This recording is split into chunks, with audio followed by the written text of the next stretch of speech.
From Washington to Hollywood and right back to Wisconsin. It's Nite Lite with Pete Schwaba and Greg Bach. Connecting the dots on the stories shaping our world with smart takes, sharp humor, and plenty of personality. You know, I really expected more professional behavior from you. It's news and culture without the noise. Yeah, I'm on. Here's Pete Schwaba and Greg Bach. Dude.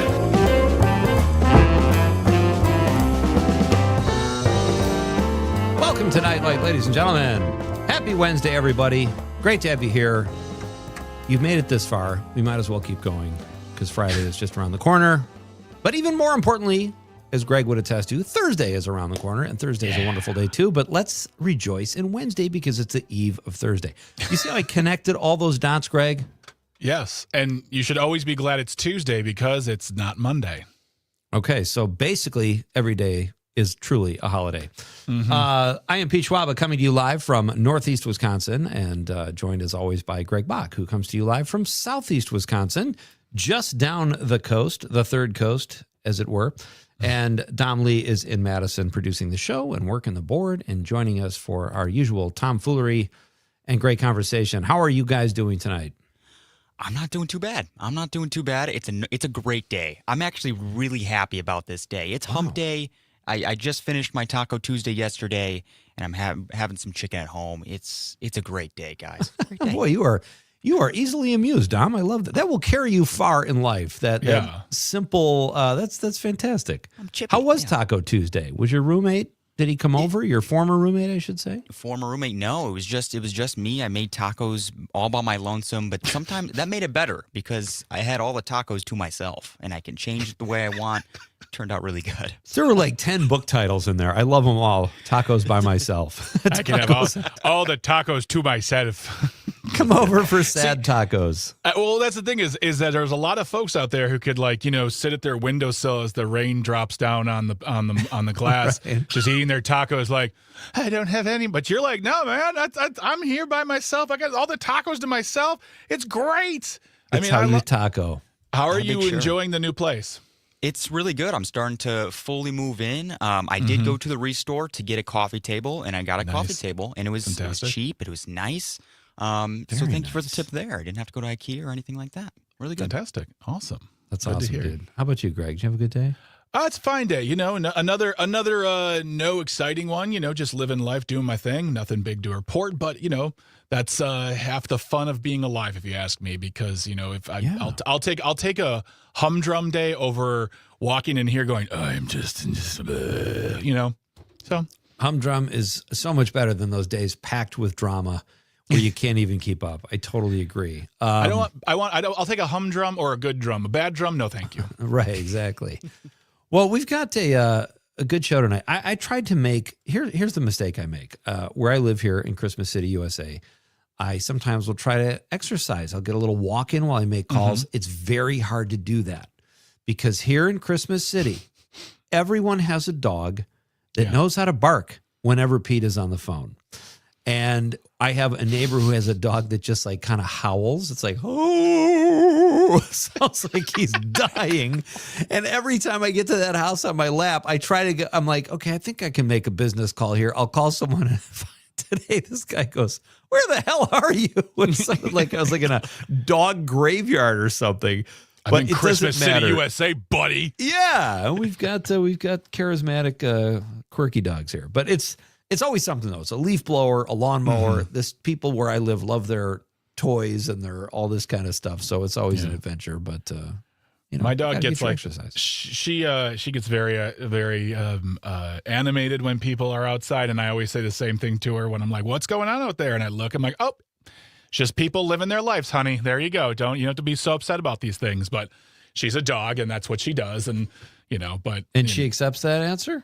Oh no, she keeps barking as I'm trying to talk to her.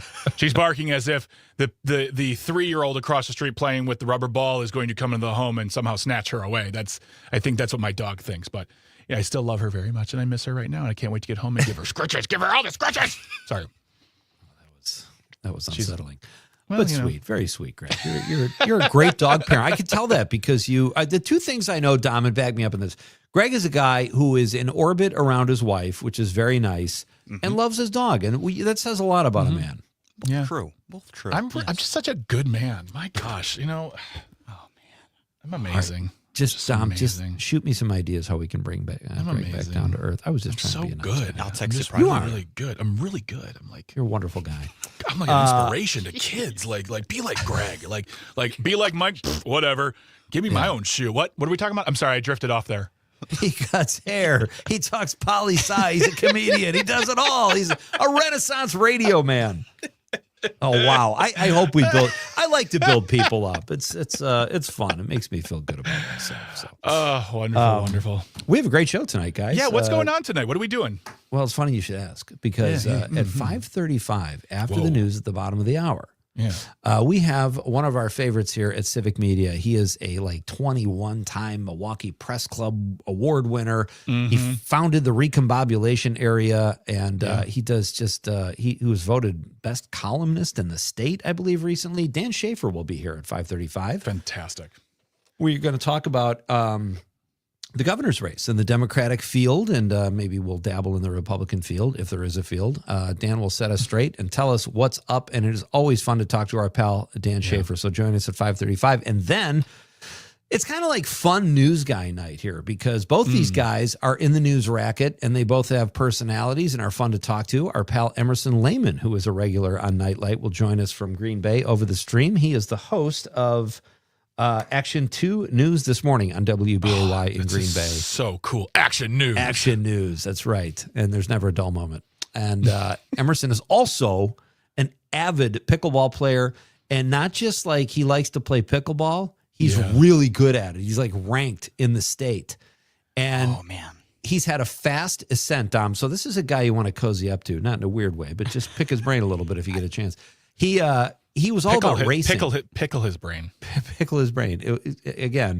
But he was all about racing when I met him because he used to race cars and he's a big racing fan. Pickleball has taken over his life. Since that first meeting, most of our chats have been about news, small towns, Wisconsin, pickleball. He's a really fun guest. Looking forward to having him on here at 6:20 in hour number 2. And also, folks, just a reminder that the Nite Lite Movie Club is in full swing. And we are, this week will be no different. In hour number 2 on Thursday, we will be talking about the movie. Dom, you want to do the honors? Yeah, it is.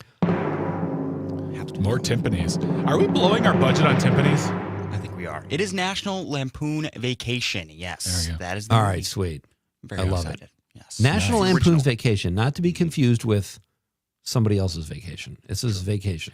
National Not to be Lampoon. confused with the remake, which I think is just Vacation. Vacation. The Ed Helms, the Helmsian version.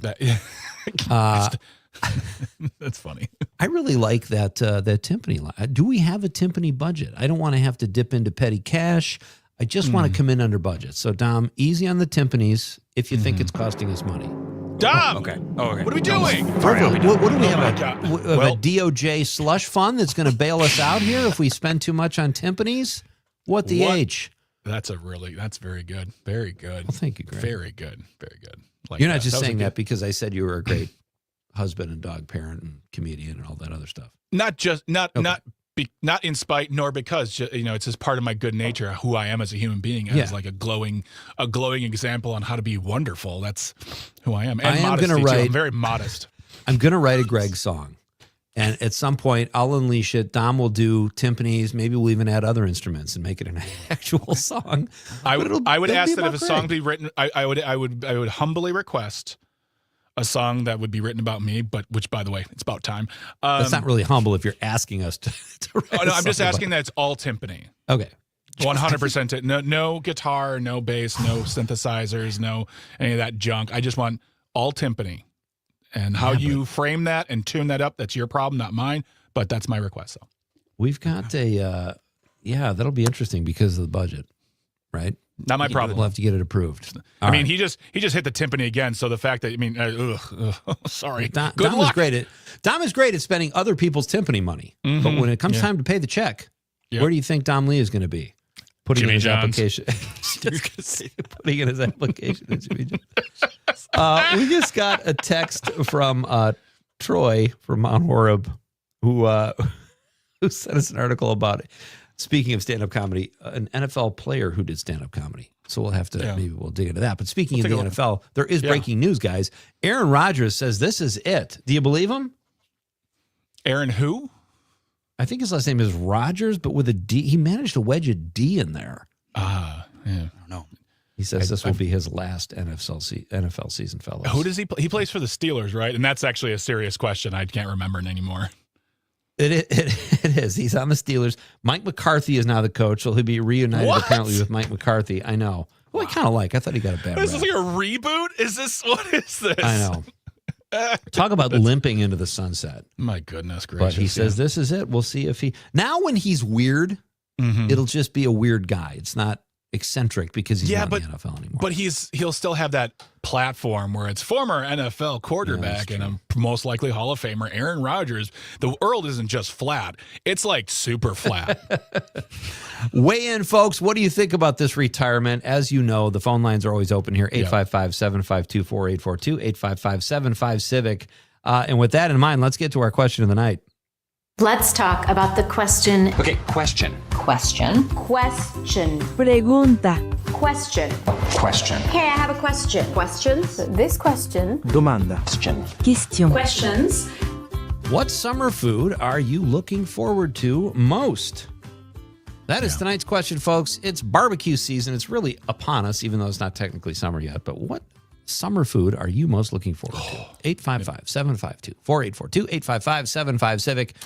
You can also text us on the Civic Media app, or if you're watching the radio on Facebook, YouTube, or X Twitter, you can drop us a stream comment and be part of the fun. It's always more fun when you guys participate.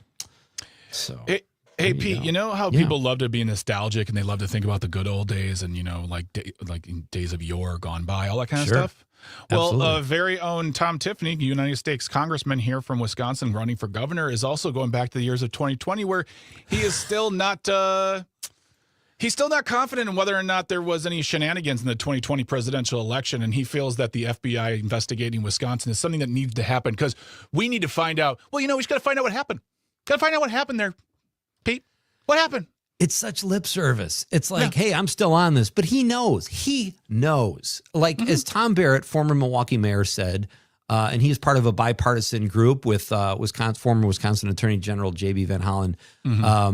They recently, they're part of this Democracy Defense Project, not a bipartisan, not multi-state initiative to build trust in the country's election system. Barrett says in the 2020 election has been litigated and relitigated, and you guessed it, relitigated over and over again, and nothing has changed.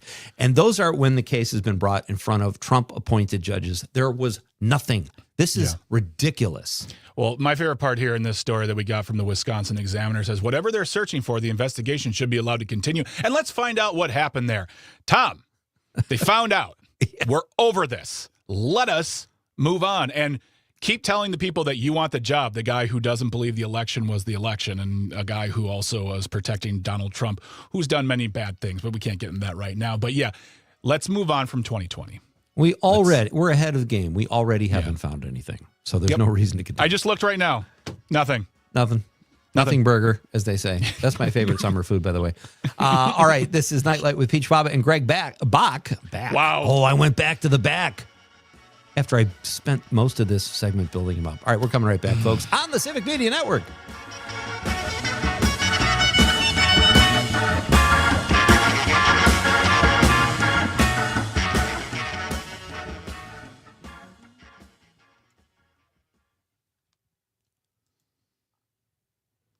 Boom. We'll be right back with Pete and Greg Bach. That's You got it. That's You how know, I get. you know what's happening. I know the score, baby. There we go. That's what I'm looking for. Ba-da-ba-ba-ba-ba-ba-ba. Copy link. That's a good one. What's up? Just a text from Monica that we'll read later about the summer food. I don't know if that's going to work, but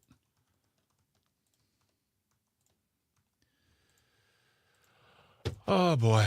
Yeah. Oh gosh. I think I'm getting arthritis in my left hand. Really? Yeah. Which is terrible, which is bad. It's very bad. Yeah. You don't want that. All of my grandparents have arthritis.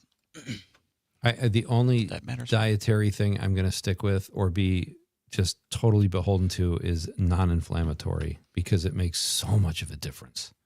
Yeah. Yeah. When I stick to it, I feel amazing. I don't know Not if that it's a cure for arthritis, but No. I mean, But it but there helps. are little things you can do, there's whether it's what you're eating or if you have to take I totally believe in that stuff, but then I see these videos on Instagram all the time. It's like, do you have like insert ailment here? Well, all you have to do is stand on one foot, eat this fruit, and then scream up to the sky, and you will be cured. And don't let anyone tell you.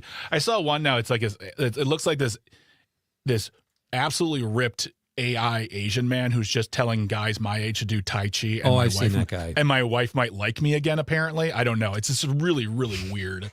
dude, I've done Tai Chi. It does not. You've done It's Tai good Chi. for your mental capacities. It's not going to help. It's not going to give you a shredded body like that No. guy has. It's No. absolutely nuts. Yeah. He's AI, isn't he? He's very AI. Yeah. Oh, yeah. okay. Yes. Yes. All right, guys, 15 seconds. 15. Okay.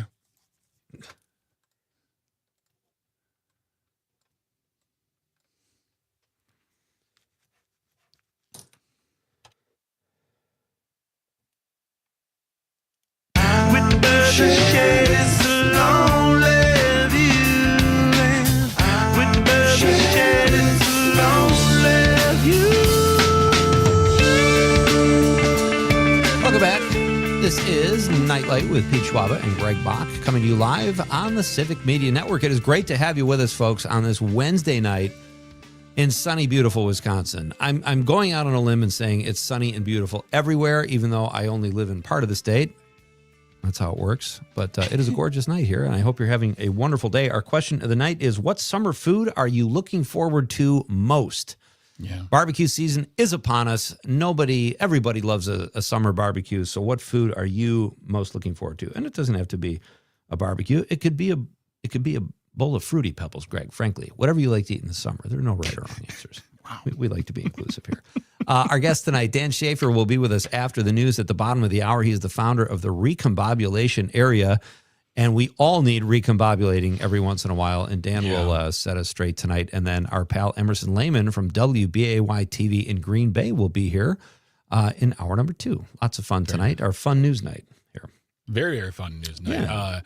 You mentioned this before, the big slush fund that we discussed yesterday. Yeah. And according to an ABC News story, 2 officers who defended the Capitol on January 6th are suing to stop Trump's anti-weaponization fund, which is the $1.776 billion slush fund that is going to be paying out folks who feel like they have been wrongly harassed, convicted, jailed, all that stuff. Basically, it's anybody who likes Trump and people who are either not in jail again or still alive from the January 6th insurrection where a bunch of traitors stormed the Capitol.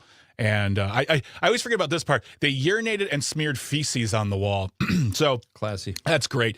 But these 2 officers are 2 of the most vocal because they were very much highlighted after this happened. Harry Dunn and Daniel Hodges were both filed a lawsuit saying that this is unconstitutional. It prevents it basically goes against everything that, like, the president's not supposed to be signing things up like this, and also we should not be paying these individuals the money. Like, it basically is just saying this is a slush fund. This is to simply get money in his supporters' pockets, as he said, loyalty over the law. And I'm really happy that this happened because this slush fund, this money should not be paid out to anybody personally. I just, it's reprehensible yet not surprising. Picture yourself as Harry Dunn and Daniel Hodges. Mm-hmm. The day people storm the Capitol, you hold your ground. You're trying to defend the people's house, so to speak. Yep. And this happens to you. One of them gets crushed. They both get injuries. And they're watching the people that did that get compensated by the president. How do you? They must be like in a million years. I never could have saw something like this happening. So it's just mind-boggling. And and how about this too? That guy that had the buffalo hat on, or whatever the goofy, I forget his goofy nickname, but the January 6th shaman, yeah, the mega shaman or whatever he's called, the mega shaman. He bailed on Trump. Yeah, and now he's like probably going to go back because he could pocket a cool mill. You never know. Well, one of the guys here, Michael Caputo, it says here in the story, he served as he was a spokesperson for the Department of Health and Human Services. He was targeted, more like he was investigated by the FBI regarding the Russia interference in the 2016 election. And he says, as survivors of the illegal Russiagate investigation, survivors, Pete, survivors. Yep. These two gentlemen who defended the Capitol and risked life and limb, those are survivors. Those are patriots. Correct. They at least deserve a sign on the wall of the Capitol, which, by the way, was voted on into law that it had to happen. That plaque has still not gone up. These two gentlemen are patriots. The folks who want to get this slush fund money are traitors. And I'll say it till the last day of my life. They are traitors and don't deserve anything. And I can't even even if you're on the other side of the aisle or you're partisan and you support Trump, you can't in your right mind say, well, these guys were bad. They should have let people go in there and done whatever they want and look for Mike Pence and Nancy Pelosi or Josh Hawley or whoever. I just don't understand it. I don't know who would support or not support their lawsuit and the job they tried to do that day. It's absolutely insane. What they do is they do something to the effect of like what Tom Tiffany is doing with the 2020 election denial. He's like, well, we got to find out what's happening. We don't really, we don't know what really happened. Yes, you do. You were there. We watched you hide under your desks. Yeah, exactly. So you might appreciate this, Greg. There was a Trump envoy. He was the Louisiana Governor Jeff Landry. He was handing out MAGA hats and merch and swag. This was in the New York Times. He was in Greenland and and people didn't want them for the most part. Some people flipped them off. Most people didn't want them. I mean, that's a bad day. Yeah. Well, my favorite part of that whole story, first of all, can we just stop with Greenland? Can we just stop with the Greenland thing? This is just ridiculous. But even the movie. My favorite part of the entire story, I sent this to us. I said we had to cover this. There was Landry toured the town in the cold drizzle, offering free MAGA hats to Greenlandic children, which, by the way, it sounds really weird, Greenlandic children, only to be greeted with refusals. He attempted to sweeten his pitch by telling some kids that if they visited his Louisiana mansion, they could have, quote, all the chocolate chip cookies you can eat.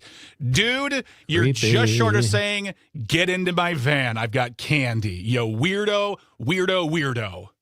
Let me see how creepy I can be. Yeah. I mean, You want a hat? party? You want some cookies? Does your party have enough scrutiny for Yeah. that kind of stuff? Should you? Yes, Mr. Landry, should you be talking to children at all right now in this case? At all? No? And here are the dangers of working with another comedian. You took my van line, Greg. I had the van line written right here. I'm glad we got it out there, though. You're absolutely right. It's just, it's awful. So, all right, folks, Dan Schaefer is coming up next. He is our pal, a multi-award. He's won so many He's got like awards. 3,000 awards. This just in, Dan won another award for He being needs a bigger sweet. house. So sweet. Yeah. So very sweet. He needs a huge, I was going to say van. Why would I go there? That's not cool. Dan is coming up next. He is outstanding. He is like a phenomenal journalist here and our Civic Media colleague, and we cannot wait to talk to him. As always, that's coming up after the news. This is Nite Lite with Pete Schwaba and Greg Bach.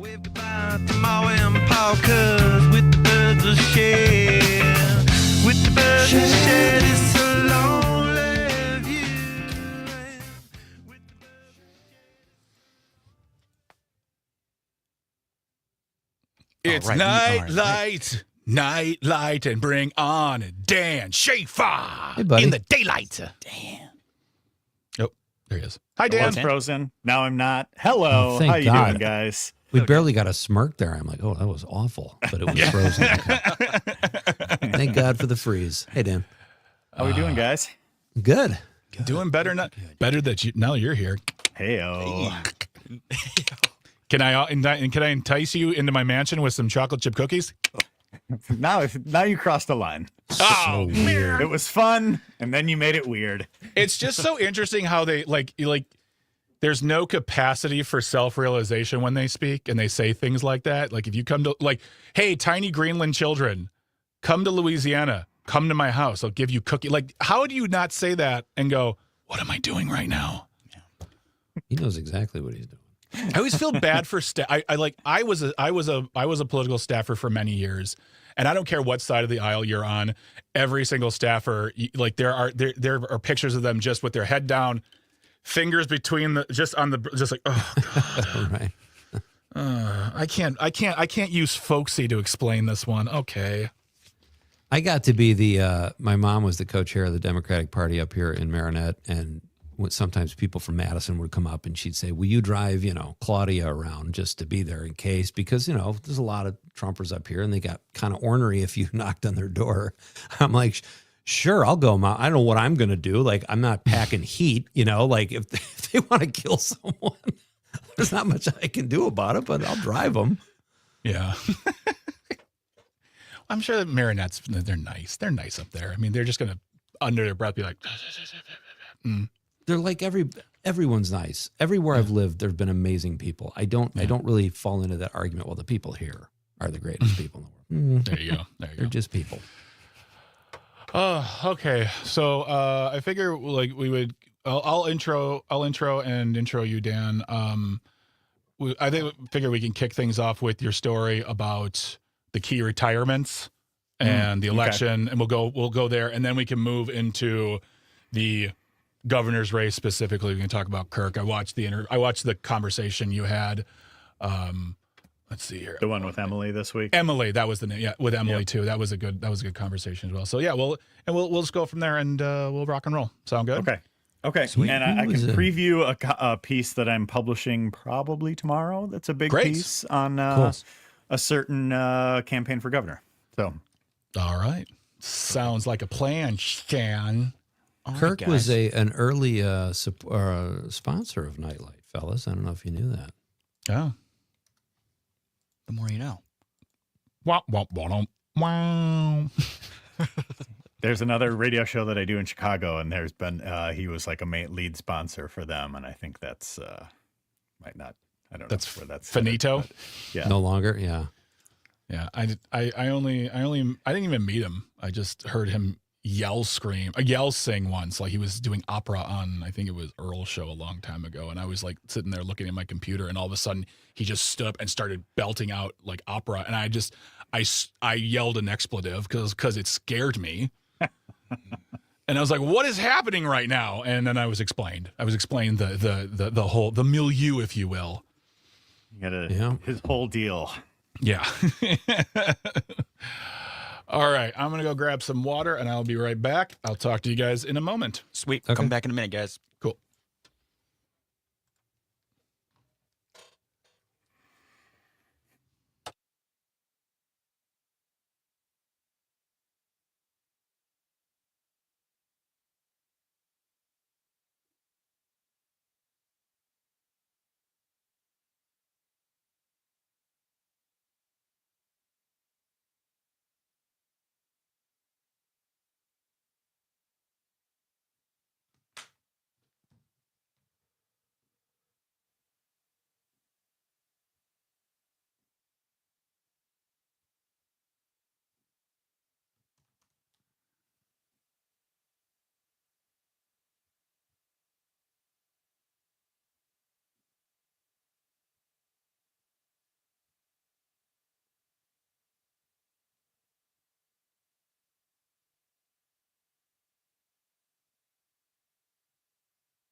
Welcome back to Nite Lite with Pete Schwaba and Greg Bach here on the Civic Media Network.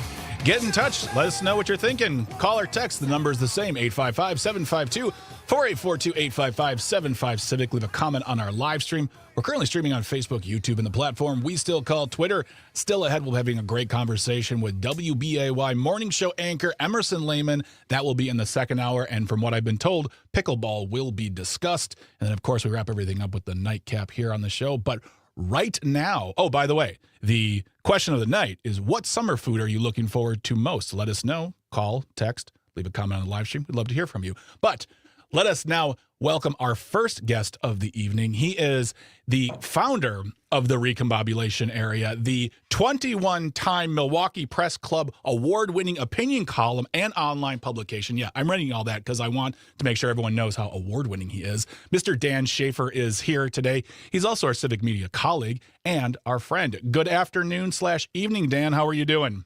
Hello there, fellas. Happy to be here. Good to see you all. Excited to recombobulate here on Nite Lite. Excellent. Well, first of all, congratulations on your the awards you won at the last awards ceremony. It kicked you up to 21, correct? 21 for the 21. publication, including gold for Emily Mills, one of our contributors. Very excited for them and very excited for these honors from the Milwaukee Press Club. 6 years in a row now that we've gotten an award there. 5 years in a row with gold. So pretty exciting. Wow. Nice. And we're actually going to be talking about Emily's article in a little while, but right now we're going to focus on an article that you wrote about a week and a half ago, actually about a week or so ago. Key retirements and poor polling for Republicans suggest assembly majority is in play for the Democrats. You have been talking about this for a while. We have been talking, you and I have been talking elections, what seems like forever, but like specifically the 2026 election has been big in your mind, specifically for the fact that, as you reported and as we're seeing over and over again, longtime Republicans are just saying, thanks, but no thanks, peace out, I'm done for now, thanks, bye-bye, and that's it. And that's really kind of, showing people where the opinion is on their party's politics, but also how they don't feel like they can probably make it through a general election in fall. Yeah, I think there was one retirement that really caught my eye over the last few weeks here and kind of prompted me to write this piece and dig into it a little bit further. And that was from Republican State Representative Jessie Rodriguez. And she has been in the legislature since 2013. She's a member of the Joint Finance Committee, has a good reputation as being, one of the saner members of the Republican State Assembly. We could talk about how that comparison might break down.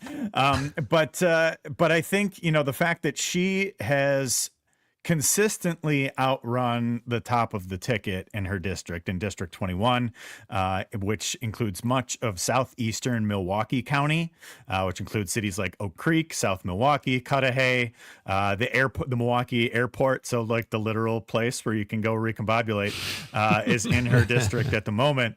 But she has, even as Kamala Harris won in her district in a red wave year 2 years ago, she won pretty convincingly over a Democratic challenger. And I think she was, I want to say 9 points ahead of the top of the ticket in her district. And so somebody who's, relatively young, who's, been rising in the ranks in the state assembly, when somebody like that retires, I think that's when you really take note of the shifting political winds that are there in the assembly. And I think, looking ahead to the fall general election, I think the state Senate has been looked at as the more likely chamber of the two for Democrats to have the opportunity to flip. This is the first time a number of those state senators will be on the ballot under new maps. There've been more retirements in that chamber even. So I was kind of coming into this year thinking, okay, I think the Democrats can probably flip the Senate, but I think the assembly is still going to be a little bit tougher. I still was saying, because of how much incumbency matters in some of these down ballot races, I was saying the Republicans are still probably the favorite to win in the assembly. I think that changed with just by this one retirement, because I think it is really showcasing a signal that's in the noise here of, Jessie Rodriguez retiring, Dean Coffert in Nina retiring at the end of his term as well. A couple other folks, in some of these swingier districts who are running for reelection. But also there is some polling that I got a chance to look at from Better Wisconsin Together that showed that a number of these, state representatives they do these polling against kind of generic Democrat, right? And all of them are behind. And even in districts, a couple districts that were won by Donald Trump in 2024, a lot of those state representatives are facing a pretty challenging polling environment right now. So I kind of, in my big picture calculus that I'm forecasting out here, I went from like kind of a lean Republican environment for the assembly. Now I think it's a straight up toss up. I think it could really go either way. Yeah. Yeah. That's huge news of what, 15 years. 15 years. Yeah. And yeah, Democrats have not controlled the state assembly since I think 2009 to 2010, that session. And so I think this is a huge opportunity for Democrats, and they have a number of qualified candidates like this. This race in particular that I highlighted in the 21st Assembly District. There's a couple candidates running, but the top Democrat in the district is Dan Bukowitz, who is the mayor of Oak Creek and has been since 2018. He has pretty strong name ID there. He's also been the president of the Building and Constructions Trade Council for more than a decade. So a pretty well-known, candidate as far as state assembly candidates will go. And now that he's not running against a overperforming incumbent state representative who's done really well over the years, it's a really good chance to pick that one up. So between that race and a handful of others, I think that's 5 seats that Democrats need to pick up in order to win control of the assembly. And by some of these poll results show that a lot of people in many of these swing districts, Donald Trump's favorability rating is cratering in a lot of these places. A lot of people, they're asked about whether the state legislature has done enough to address the affordability crisis. Most people say no. And so I think there's, a number of factors, kind of contributing to this overall challenging environment for Republicans. That's the voice of Dan Schaefer. He is an crazy award-winning journalist here at Civic Media and the founder of the Recombobulation Area.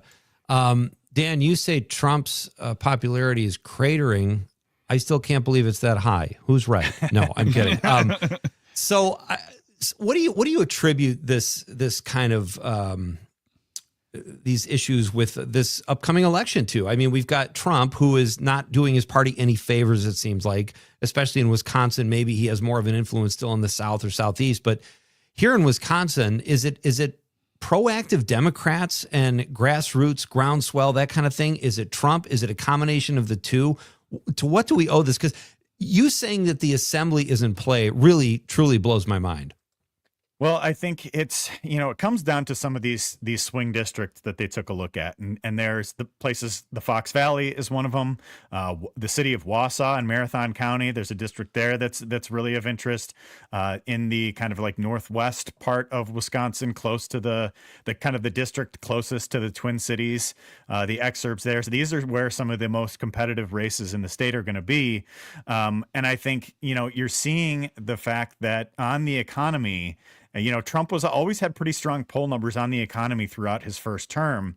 And I think that's where he's really, really losing ground. I think, the fact that, inflation is still remaining relatively high. You've got gas prices going higher and higher.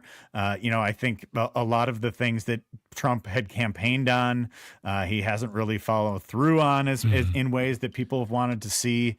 And so I think the economy is really the issue that's driving this, because I think in prior polls that was really what was keeping Trump's numbers up to where they were. And, they were never especially great, but I think the fact that they were, still hovering around that 45% approval rating was through his economic numbers. And now and again, these are in swing districts, his favorability is below 40% in a few of them now. And so I think the economic numbers are really telling on this. And I think that's always going to be the number one issue that people vote on. And I think it's on Democrats to make sure that, that voters are connecting with what they have to say on these economic issues too. So we're talking about the election. We're talking about, we have there's going to be a nationwide election, but especially in Wisconsin, we've got a governor's race coming up, and it's the first time it's been an open seat for a long time. And the Republicans have anointed their man, Tom Tiffany, congressman sitting there, Wisconsin congressman. And the Democratic field is quite big, and it got bigger because of the announcement of a businessman by the name of Kurt Bangstad. And I mean, I'll be perfectly honest, Dan. I was both unsurprised, but also very unhappy when I saw that he announced that he is going to be running for governor. And you had an amazing conversation with Emily Mills on your podcast about this and their article regarding this. And I love the title, "Alas, the Left Isn't Immune from Loud, Obnoxious Grifters." And that's something we talked about a lot on Matt and Aaron Air, you, me, and Jane, the fact that Eric Hovde and Tim Michaels came in and said, "Well, I'm a rich business guy, so this can be my job, right? It's my job, so I'm just going to take it because it's mine, right?" But what were your thoughts when you heard that he made his announcement?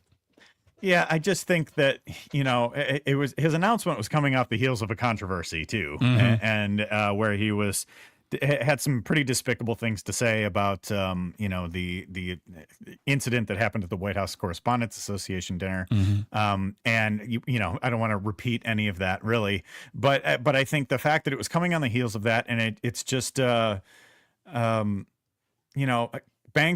seems to embody the worst characteristics of the caricature of the unhinged kind of blue and on liberal, who is just like out there and on the fringe and saying outlandish things and trying to get attention and trying to inject himself into every possible issue that he can. I saw a story today that he was stumbling back and forth about like what he was doing in response to what was going on in Watertown with the yes, the symphony. The symphony song that was being playing there. He just kind of waded into that issue. Like, thanks, Kirk. Great. I'm sure they all wanted you to be a part of that. And I think it is just I think by association, by even the vaguest association, he drags everybody on the left down because of it. And I think, for one, just much like Trump, he is good at getting attention. He's not particularly good at providing any meaningful results on anything else. We have about a minute, Dan, before we have to do a break, and then we'll come back with more from Dan Schaefer. But given that you made that comparison, not so subtly, to Donald Trump, does the fact that he kind of is portraying himself as an outsider, Bangstad I'm talking about, and he's got some money apparently, and he's anti-establishment, so to speak, does that help him in Wisconsin against more rank-and-file Democrats? No, I think there are 7 qualified Democrats in this field. I'm interested to see what they all are going to have to say, over the next 80 or so days here before the August 11th primary. I don't think Bangstad counts himself as a qualified candidate here. But he is definitely one of the loudest, so that's always something to be said. So we're going to be talking more with Dan Schaefer on the other side of the break, so don't go anywhere. He is the founder of the Recombobulation Area, a now 21-time Milwaukee Press Club award-winning opinion column. So we'll be talking more about the election and an article that he will be publishing, I believe, tomorrow. So we'll get a preview of that. So don't go anywhere. We're coming back in a couple minutes. You are listening and or watching Nite Lite with Pete Schwaba and Greg Bach here on the Civic Media Network. Stay tuned and stay close.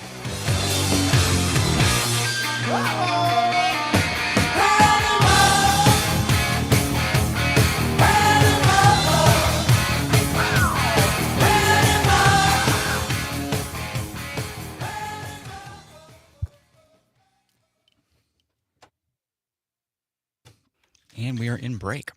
We are in break. We are in rainbows. We are in utero. We are in other things. Wait, I think I have behind me the In Rainbows. Ooh. Oh, really? I didn't even know that. Oh, wow. There. Yeah. Yeah. Very nice. Very nice. And then I think I have a Nirvana. Yes, you do. Magazine cover framed up behind me too. So. I saw Radiohead at Alpine Valley on the Hail to the Thief tour, and it was so good that I actually at one point said to my friends, I'm pretty sure they were lip syncing that entire time because it was so perfect. Everything was so tight and just perfectly played. I'm like, no humans can play that well. And then my friend said, I've seen them 5 times. They play that well. I'm like, okay. legitimately the best live band I've ever seen. I saw them 3 times on the In Rainbows tour. Just had an opportunity to do so that summer of 2008. And those 3 shows are the best 3 shows I've ever seen. Yeah. Yeah. Wow. It's like one of the only times I went to Alpine Valley and didn't leave going, I hate this place so much. While you're sitting there for 2 hours trying to get out of there. Totally. All right. When we come back, we'll kick back, and then I don't know if there was anything else. I don't know if there's really any. If there's anything else you want to talk about with regard to Bankstead, but we can go right into your preview if you'd like. I've talked enough about Bankstead, I think. Okay. All right. Sounds good. Dan, I see a lot of CDs on your shelves, which makes me wonder where you're keeping all those trophies. Which trophies? All your press club trophies. No, I have some plaques. I took them down because I wanted to do a new thing with them, but what trophies? Just turns the camera. That, you mean these hoop trophies or something? I know you're. Bowling trophies. Yeah. No, I had. It's actually pretty funny. They'll give you certificates if you get bronze or silver. So I've got a few of those from this year, but Emily got gold. But it was funny they printed the wrong name of the column on the plaque. So they have the headline, and it's funny. It's a journalism award, right? So it's like everybody needs.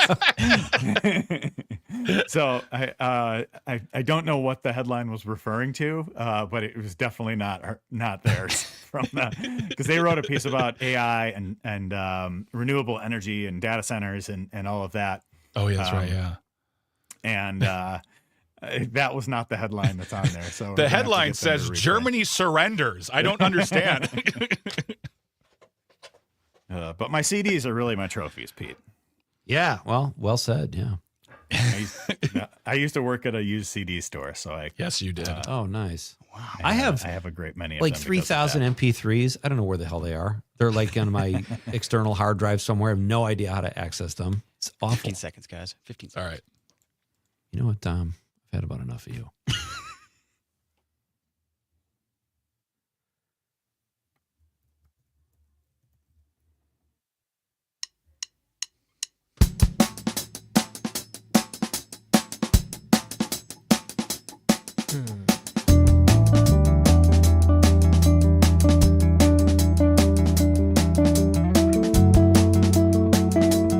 Welcome back to Nite Lite with Pete Schwaba and Greg Bach here on the Civic Media Network. You can always get in touch. Call or text. The number is the same, 855-752-4842, 855-75-Civic. Leave a comment on the live stream. We're currently streaming on Facebook, YouTube, and the platform we still call Twitter. Still ahead after the 6 o'clock news, we'll be talking about your text, your thoughts on tonight's question. What summer food are you most looking forward to? Let us know. Drop a comment on the live stream, give us a call, give us a text. We'd love to hear from you. And this call conversation will eventually make me very, very hungry. But speaking of amazing things to do right now, we are having a great conversation with our guest, Mr. Dan Schaefer, the founder of the Recombobulation Area and Civic Media colleague and friend. We're talking about the election. We're talking about the ever-widening field on the Democratic side. But Dan, you said you have a new piece that's going to be coming out, I believe, tomorrow that you wanted to give us a preview. Let us know what's going to be coming out. Well, I haven't told many people that this is coming yet, but I wanted to share with the Nite Lite with Pete and Greg listeners that I have a big piece that I've been working on for quite some time that I'm planning to publish tomorrow. It is a longer feature story on one of the candidates running for governor, and that candidate is Francesca Hong.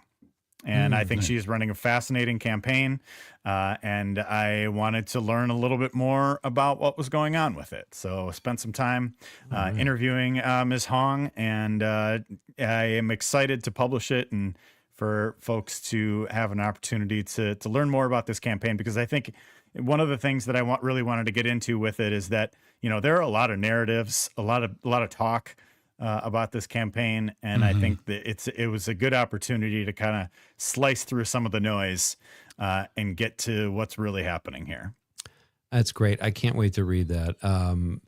Dan, you were pretty vocal about the possibility of Governor Evers not running again. You thought we needed a youth infusion, and I agreed with you on paper, but I was also like, oh my gosh, what if, nobody from the Democratic side wins, or we get it crazy in there or something. And Tony Evers, I hosted a forum with him up here in Marinette years ago, and I thought, this guy's never going to win. He was still running. My wife's a teacher. I wanted to like him a lot, and I did, but I'm like, he's so quiet. And as it turns out, he's been a really effective governor. What will you miss most about his governing style, and who most exemplifies it, if you have an opinion on that, in the Democratic field for the gubernatorial race? Yeah, I think, one of the best things about Governor Evers is that he's been great at playing defense. And I think his veto pen has been extremely important to democracy in Wisconsin and really throughout the country. And I think there has been, a lot that he's done to prevent some of the worst impulses from the Republican-controlled state legislature from passing. And so I think he's been a terrific goalie for the state of Wisconsin in a lot of ways. Great. But I think one of the challenges is that, when we have divided government, he hasn't always had an opportunity to advance, what the policies that he's wanted to pass. Like, he has signed for Republican budgets in his 8 years in office. And so I think that's been a bit of a challenge. But I think overall, I think he even said this after he was reelected. He said, boring wins in Wisconsin. And I do think there is something to that, where people like the sane, stable, reliable leadership of a, longtime public servant like Tony Evers. But again, like you referred to, I did write last year that I think he should pass the torch. I'm glad he did.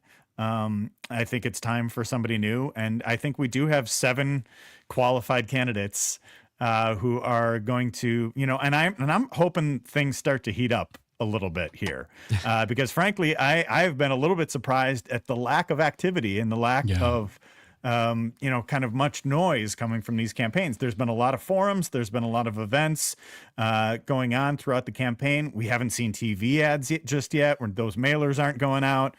I think Francesca Hong's campaign has been the buzziest on social media by far.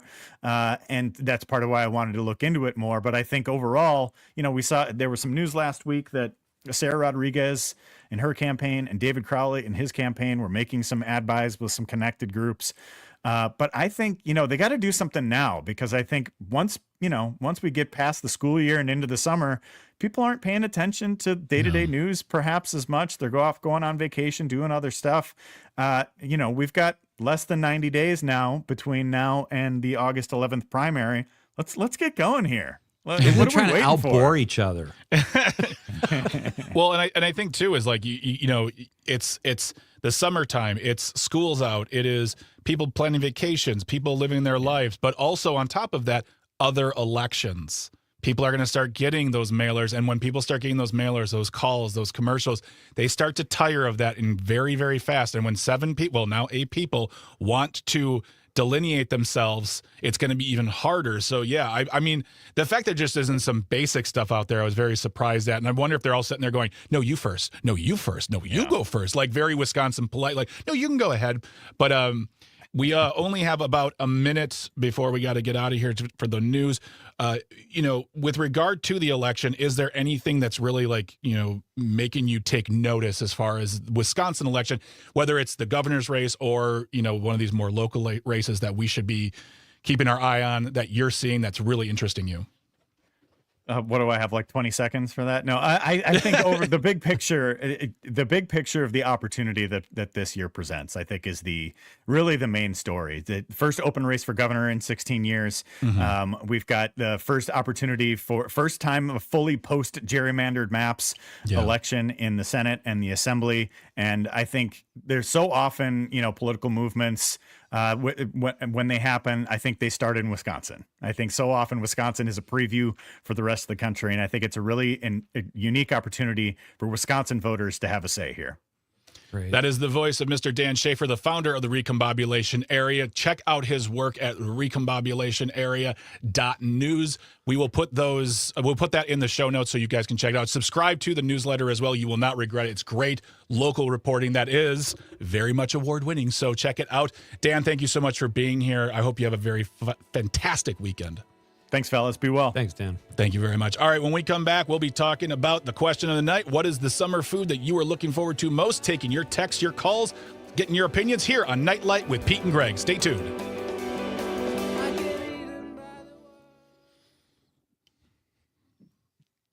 All right. Awesome, Dan. Thank you so much. Thank you. Appreciate you coming Appreciate it. coming by on such short notice too. It's really nice of you. Appreciate your time. Yeah, thanks, McNulty. Sure thing, Bunk. We'll see you soon. I don't know anything that means. You guys are cool. Watch The Wire, Greg. Oh, you know what? Oh, He you know doesn't what? like okay. Yeah, okay. Here's the thing is, it's whatever. I'm not getting into this. Dan Schaefer likes it, Greg. If that's I not know. enough of an endorsement, I don't know what else I can do. But that's the best thing show- is, Dan is really smart, and I'm a guy who's like, let's watch The Big Bang Theory again. That's how life is. All right. I mean, Nothing wrong with that. But I will say, Yeah. The Wire is the #1 show of all time. Any conversation about the best shows of all time, it's a conversation for second because The Wire's #1. I mean, have you guys ever heard of a show called Young Sheldon? And it's a fantastic. People think it's a comedy, but there's more drama in there. There's a lot of heart. All right, Dan, have yourself a great night. We'll talk to you very soon. Miss your face as always. Thanks, Miss buddy. you too. Talk soon. All right. Be well. See ya. I'll be right back, guys. All right. Cool. Ollie from the Northwoods, call back. Yes, please call back, Ollie. Please call back. Please Sure, call I have back. a question. Ollie. I'll see you in a couple minutes. All right.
Trying to make sense of the world? You've got Nite Lite with Pete Schwaba and Greg Bach. Call our toll-free number now. Headlines, culture, and real conversation. And now, our feature presentation. Here's Pete and Greg.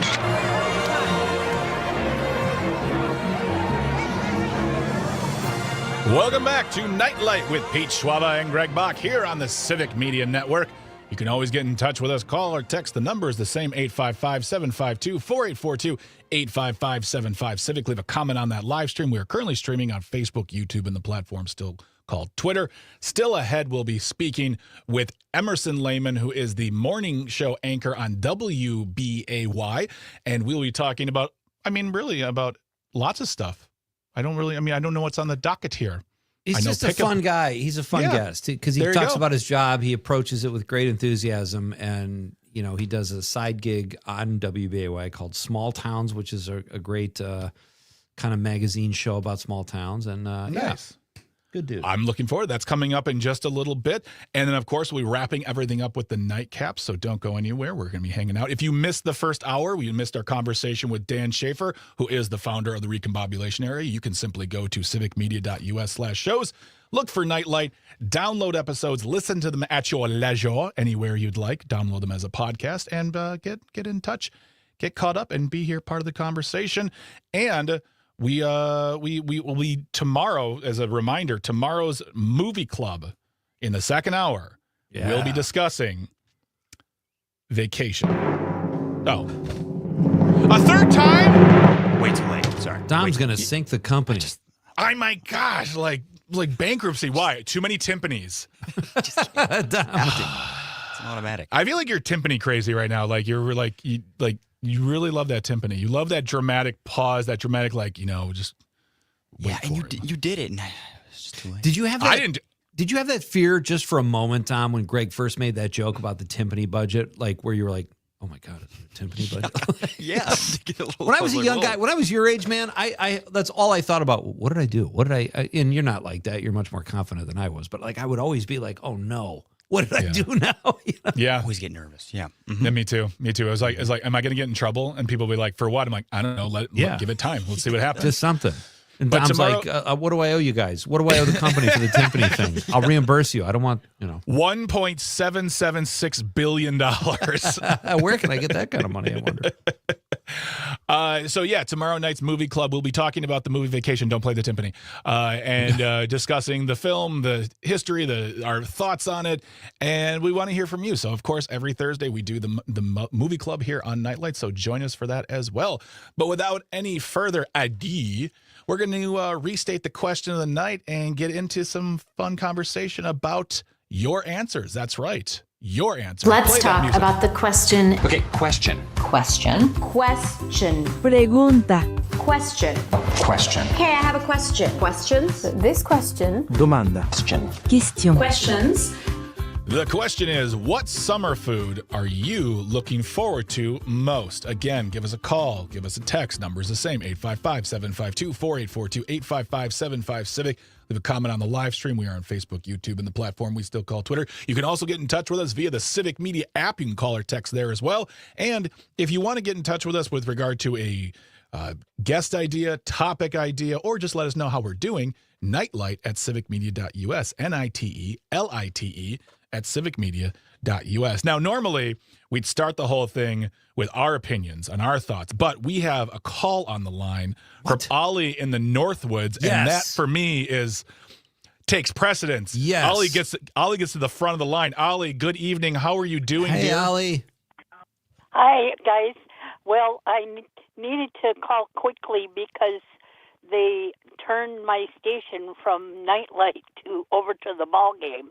Oh. So I wanted to be sure to call in. Well, you can always listen to us on the app, Ollie. Oh, I don't have a phone. Okay. I just have Damn my sports. phone. And I listen to you on the old-fashioned radio. Love it. Thank you, sweetie. We really appreciate that very, very much.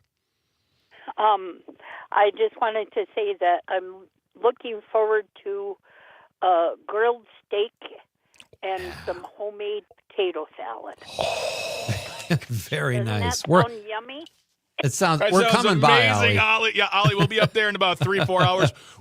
I tell you what, Ollie, we'll bring the steak, we'll bring the potato salad, we'll bring the grill and we'll make it for you. Oh, that would be awesome, because that's what I usually have to do is drop hints to my kids and say, oh, I sure would like a grilled steak. Give him our number, Ollie. I can't do those things anymore. Oh, my gosh. That's a so great sweet. answer. Yeah, that's wonderful. Well, I hope your kids are listening right now and do right by their mom and their grandma and make some steak and potato salad. I hope so. All right, you Ollie. guys take care. You Bye-bye. too. Have a Thank you great so much night, for Ollie. calling. We love hearing from you. Oh, so good. She's awesome. Good answer. Steak and potato salad? Come on now. That sounds amazing. You know what? Here's how much I like Ollie. I'm not a potato salad guy, but really, the way she sold that with the grilled steak, I would eat it for Ollie. Oh my God. I absolutely love potato salad. Potato salad could just be the meal. I'm good. Wow. Except for German potato salad. That's trash. Disgusting. I like pretty much all kinds of potatoes. I just can't do the mayo and the. Yeah. Understood. You know, I mean, yeah. I know a lot of people who don't like potato salad texture. Sometimes there's egg in there. People are like, no, thank you. But, that just means more for me. So there you go. Exactly. Pete, what summer food are you most excited for? I was hoping you'd ask, Greg. Yeah. Corn on the cob. Ooh. And here's how much I love summer too. I don't really like tomatoes. I don't dislike them, but I could take or leave them. I love a tomato fresh from the garden. Give me a tomato, give me some corn on the cob. And if I want to get really crazy, I'll get a grill basket, put some vegetables in there, some goat, and then when they pull them off, some goat cheese and some balsamic vinaigrette, mix it up. Oh man, forget it. Good stuff. I'm so hungry right now. Come on over, guys. I got this. First, we're going to Pete's house. We'll pick up Pete. We'll eat there, and then we'll drive all the way to the Northwoods to Ollie. We'll eat there, and then we'll just take a really long nap. It's the Nite Lite summer food across the state tour. Exactly. Yeah. Love it. Dom, what about you, buddy? What are you looking forward to? It's real quick. I got to go brats. I love a good brat. I also I like a good dog too, but brats are number one. It just nothing beats a good brat on a nice summer day, having a little, going out on the water. Woo! Boy is officially a Wisconsinite. Switched Listen over. to me. It sounds like an old guy from Louisiana. I had brats. I'm going to excuse myself for a while and go out on the water, and then I'll rejoin the party. Where's Dom? He's swimming. You can just find him by the bubbles. He had a lot of brats. I'm really looking forward to cracking open the grill this year and really getting into it because I feel like I'm turning into that guy where I just want to grill stuff because it's summertime. I want to grill stuff in the winter too now, but I really would. I play it safe, usually like chicken breast or salmon or wings, brats, hot dogs, things like that. But I think I might want to try to make a steak this year. I'm going to some test runs, if you will. But, I love me some grilled food. And speaking of corn on the cob, Pete. Yeah. And I think I've said this before, and I want to give this tip out to everybody. When you get some good, fresh corn on the cob, get yourself some lime juice. Oh, yeah. I know everyone says, oh, I need butter and salt. You don't. You want it, but you don't need it. It's not necessary to eat corn on the cob. But just try it once. Like even cut it in half and take one half and just pour some lemon juice or lime juice on there, and it will crisp it up. It'll freshen it up. It's so tasty. You won't need salt. I have not had salt or butter on my corn in so long because I always have some lime juice. Dude, I love butter and salt. Can I do lime with the butter and salt? Or is absolutely. You absolutely can, yes. But that's a lot of competing flavors. And at some point, like for me, it's like I want to eat the corn too. I don't want to just eat butter and salt. So I always just go and it was a friend of mine said, here, just try this. And I did the thing of like, this is butter and salt. He's like, just try it. And I was like, oh, this is really good. All right. Big proponent, big proponent. What are the people saying, Dom, on the text line? What are people looking forward to for this summer with regard to food? We got a lot of texts here. We got Monica from Mount Horeb saying watermelon, honeydew melon, and cantaloupe, trying to grow them again this year. All three really good. Love watermelon too. I love watermelon. So tasty. So tasty. Let's see what else. We got Melissa from Willie Street says, my favorite summer food is a cream puff from the fair. Ooh. Okay. Interesting choice. I like that. Very much. Okay, cool.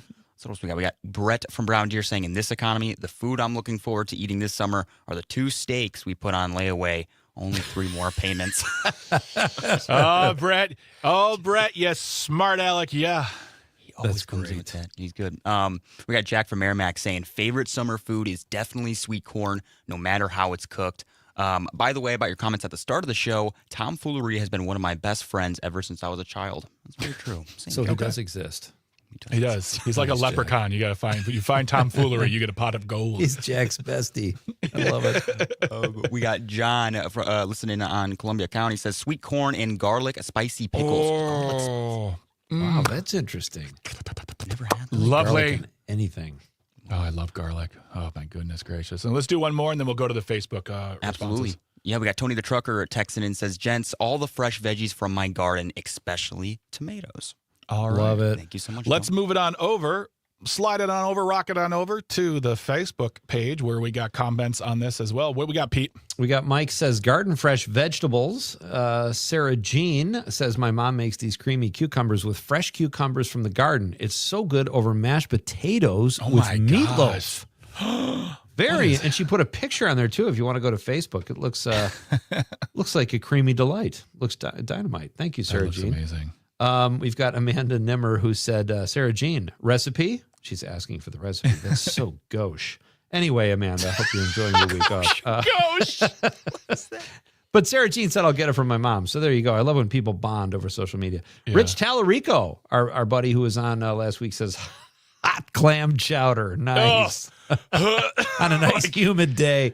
Daniel Thine says chili or liver and onions. That's a good one, Dan. He actually says I love watermelon and cherries, fresh garden vegetables and cucumbers. Stacy Sue says watermelon. Watermelon's a great one. I can't believe I forgot about watermelon. And then Jay Campbell says, yep, that's for me. That's it for me, especially the locally grown ones with the nice dark rind. So sweet. Those are watermelon connoisseurs, guys. I love watermelon. Let's do a couple more here. Teresa says pork steak on the grill. Is that pork steak? Or she means pork and steak? Maybe. I mean, we got to look it up. Dom, either one sounds good. To the Jim internet Celovich you go.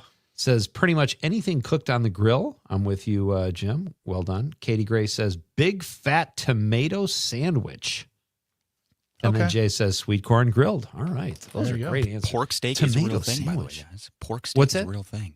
Pork steak, it's a real thing. It is. It's like a hybrid meat? It's from the pork shoulder. Yeah. Oh, also, yeah. Okay. Dom, have you never heard the word gauche before? No, I was so confused when Pete said that. I was like, I had no idea. Gauche means like tacky or my goodness, like how it's like, ugh.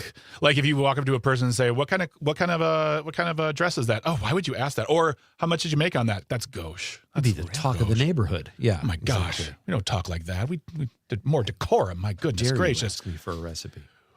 Dave on the stream says sweet corn. Sweet corn is pulling ahead, guys. I think. Yeah, sweet corn is basically the Firefly of last night's question, of tonight's question. I tried to make a reference. It didn't like work that. Right there. That was well done.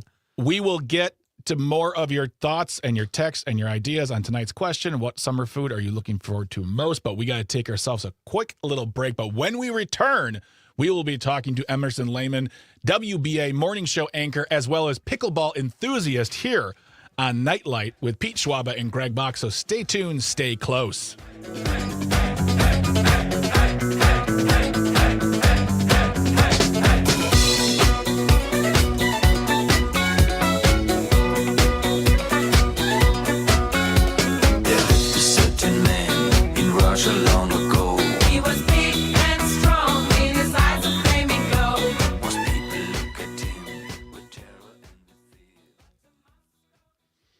Tom, what is that song? That's called Rasputin.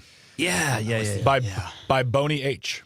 Boney M. Boney M. We've got to give it up by Marvin Gaye. I do. Yep. I can play that in there somewhere. I don't make requests very often. Hey, Emerson's here, guys. I love that. Hey, buddy. Hello. How we doing, fellas?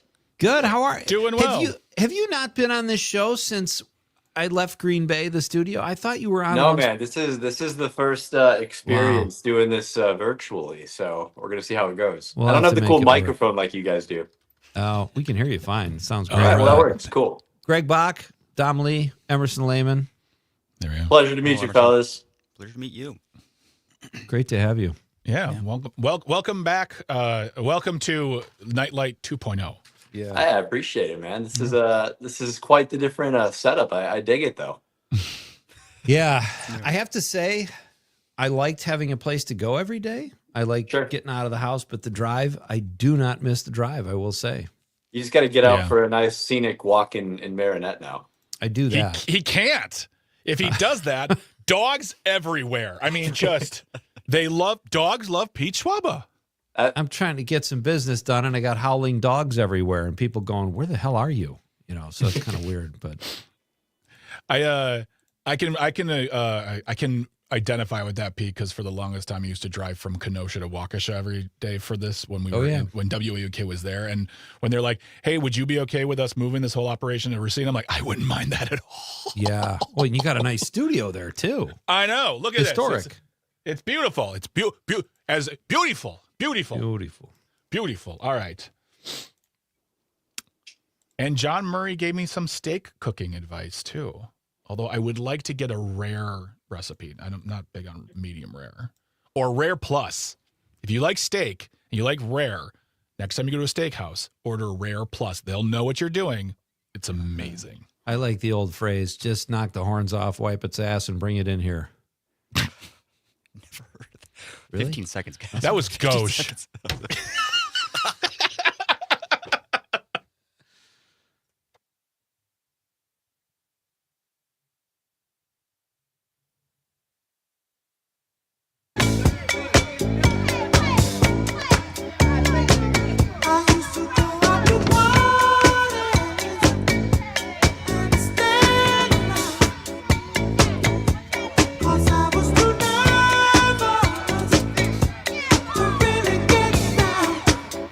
Welcome back, ladies and gentlemen. So great to have you here with us as we jam through a Wednesday night. We are probably having more fun than people should have on a Wednesday, but you got to get through the week, and it is so fun to have you guys tuning in tonight here on the Civic Media Network. Let us know your answer to tonight's question. What summer food are you most looking forward to? That is tonight's question of the night. Text us, call us, just get a hold of us one way or the other. Pony Express, whatever you have to do, be part of the show. We love it when you join and help us light it up. All right, I'm very excited to welcome my next guest. He is one of our best pals here at Nite Lite, and we are making history tonight because this is the first appearance by this next gentleman where he has not been in studio, I believe. So we're going to welcome him from Green Bay, Wisconsin, over the stream. He is the host of Action 2 News this morning on WBAY in Green Bay, and he joins us now, Mr. Emerson Lehman. Hey, buddy. Good evening, fellas. Thanks for having me. Appreciate it. Thank you for opening your home to us because I feel like we get a sense of your space and I feel a little more connected to you. Yeah, a nice little view of the living room in my apartment. I could have been sitting on that futon behind you, Pete. Like I would have driven up to Marinette. That would have been fine.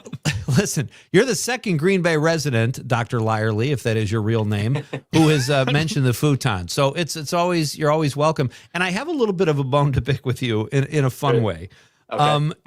Okay, so Emerson hosts this show called Small Towns, Greg. It's kind of an offshoot news magazine, would you say, Emerson, is kind of the I would classify it as that. Okay. So I'm from Marinette. You came here and did a Small Towns on Marinette Catholic Central High School, which is now called St. Thomas Aquinas. Yes. Their 150th anniversary. Buddy, I would have been there for you. I could have given you a tour of the school. I would have showed you my locker. I don't get the call. You were a What's student going there? on? Oh, wow. Look at the time. I got to get out of here. I'll see you later. I just, with you hosting a night show, I didn't think you'd be up at 9 a.m. So I didn't want to bother you. You know what? That's lame, but I accept it because I respect you. No, so thank you for it's Layman. The last name is pronounced Layman. It's not. I don't know what you. I still got you in the books. Hopefully for later this summer, Pete. We're gonna make that story work. So. All right, fantastic. I'm always here for you. Perfect. Real quick, before we get into too much of what's going on with you, what am I missing in Green Bay? Like we just said during the break, I don't go there every night anymore. We don't have the studio space there. I don't miss the commute, but I do miss being in Green Bay every night. It's a wonderful town. Yeah, I think downtown Green Bay misses you as well. But it's that fun time of the year where people are out and about. Staying lighter, people down walking along the river. I don't know, maybe tonight it's a little bit chilly, but I enjoyed the brisk weather. No, man, Green Bay is Green Bay. We're hustling and bustling. First farmers market on Broadway's tonight, so that's always fun. Those are a a big draw. So hopefully they're probably packed with people right now. So things are good. Things are good, but you're missed down here for sure. Well, thank you, sir. My whole old man being now is like a farmer's market at night. I know. I don't even think it's fair that they call this one a farmer's market, though. It's more like it's just kind of like a mini festival on Broadway every Wednesday. They got the food vendors and the bands, and it's an excuse to go have a beer with your friends after work and eat some deep fried foods as well, I think. I went to a farmer's. So I live in Kenosha, and there's a couple of farmers markets on Saturday, and we were out with my mother-in-law, and we were like, oh, let's check out this one here, and we looked, and it said it was a farmer's market, and she goes, this is more like a garage sale. And I was just like, because honestly, it wasn't really a farmer's market. There was no food, and there was no. It Not was a lot all of like produce being sold. Yeah, it all looked like a bunch of secondhand stuff. They're like, it's a farmer's market. I'm like, this is not a farmer's market. This is a flea market. It's fine. There's nothing against flea markets. I love me some flea markets, but calling this a farmer's market is very much false advertisement. What do you you grew up in southern Wisconsin, Emerson, or Kewaskum, I guess I should say, outside Milwaukee. Like, you've been in Green Bay for a couple of years now. In addition to the farmers market, what do you like to do for fun there? I know we'll get into pickleball and all that, but what are some of your favorite sites to visit or to frequent in Green Bay? Yeah, honestly, I probably should get out a little bit more. It's kind of work pickleball repeat, but no, I've really enjoyed just kind of out and about, like out and about. Like, I love the Fox River Trail down there. Friends and I will go, like, we'll rollerblading down that and just along the river there, enjoying that. But I want to get to. I've kind of got a list for this summer. This is my last summer before turning 30, Pete. So I'm a little anxious about that, I guess you could say. But I want to get up to a bunch of different things. I've gotten into Green Bay Blizzard football lately. Oh, sweet. The indoor football scene is just intense. So I'm enjoying that. I want to hit up some Green Bay Rockers. I'm a sports guy. So I want to hit up some Green Bay Rockers games this summer. And just if people have other things I need to go check out, please do. But it's, running around with small towns, it gives us a good excuse to get out to all these different little communities kind of surrounding Green Bay, and have definitely enjoyed that a lot from the work aspect of things. But in terms of, for fun myself, I've been checking out a lot of the local pickleball courts and what parks have those. And just staying busy for sure. I feel like, Pete, the four of us, we should go to Green Bay and play some pickleball, and it'd be really funny to just watch Dom and Emerson dominate while you and I are like, oops, I missed. Fellas, anytime you're welcome up here. I seen Emerson play. He came to Marinette for a tournament, and I showed up and got some video. The guy's a ringer. So, Dom, I know you think you're hot stuff, and I'm sure you're better than Greg and me, but I don't, he's a ringer. So, listen, I have a Jula paddle, so I'm ready to go. I'm ready to go. Mean anything to you, Emerson? I'm sponsored by Yola, yeah. So that's respect. Yeah. All right, we're going to get into Anything that. else you want to say there, Dom? No, I'm getting right here. We're going to get into that. I pulled a hammy just listening to that. We will come back and talk to our pal Emerson Lehman about what's going on in Green Bay. He is the host of the Action 2 News this morning on WBAY. Does great work there, and we'll talk pickleball too when we come back. This is Nite Lite with Pete Schwaba and Greg Bach on the Civic Media Network.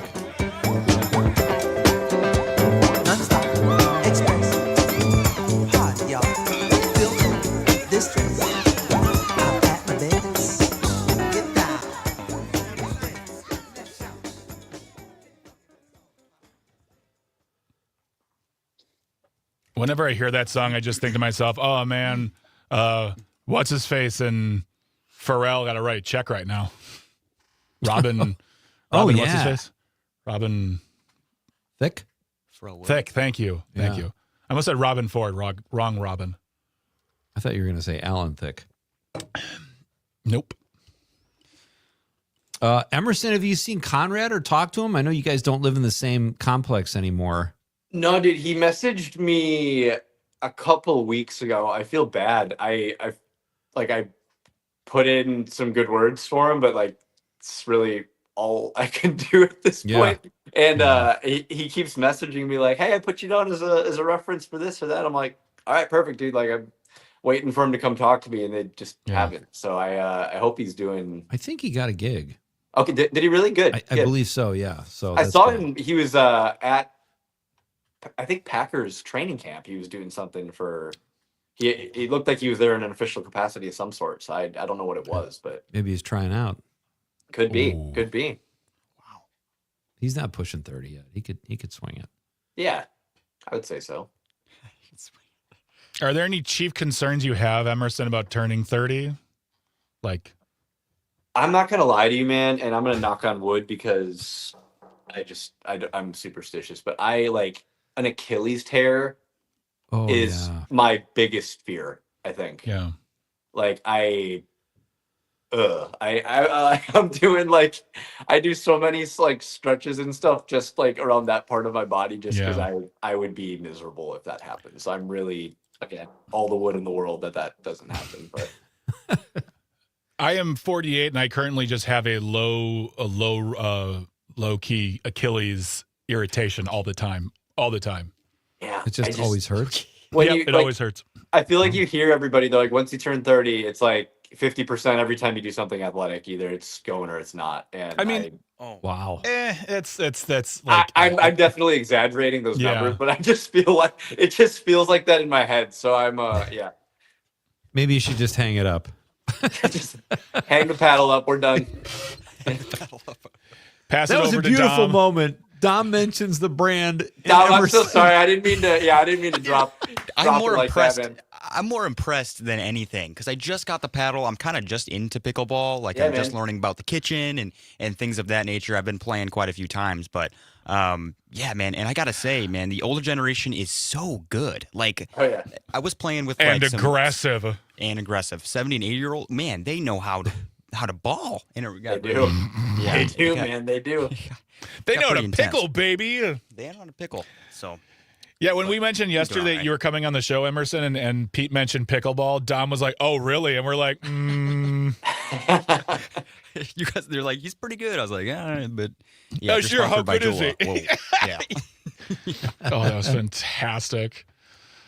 Oh. I'd say we'll split up the four of us and we'll roll. It'll be fun. I think that would be a blast. Enjoy that. Yeah. And expect nothing from me. I'll just be on the side. Going, here comes ball. I'm taking Greg. We'll be rolling. All right, Pete, we got this, man. We'll take him. We got him now. I don't know. If we don't, I'm gonna like Tanya Harding Emerson's knee before we take this. Someone else seriously. came up to me last 30th. weekend at a tournament and said that. They go, you know, my name's. They go, you know, my name's Tanya. And they pulled their paddle out. I was like, okay, yeah, we're good, thanks. Oh man, and you said tournament. That's bad. That's how I know that you're going to be really good. What are you coming up here for in the end of summer? Isn't your son doing that movie?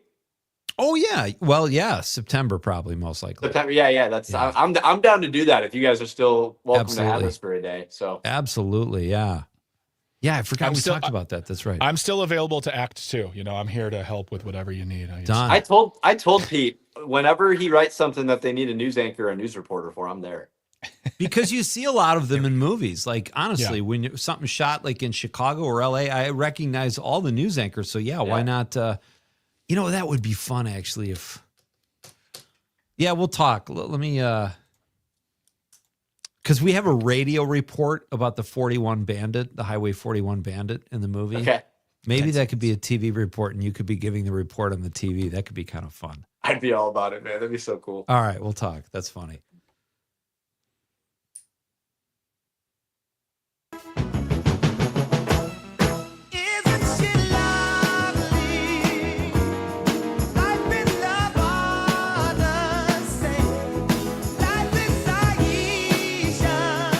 Welcome back.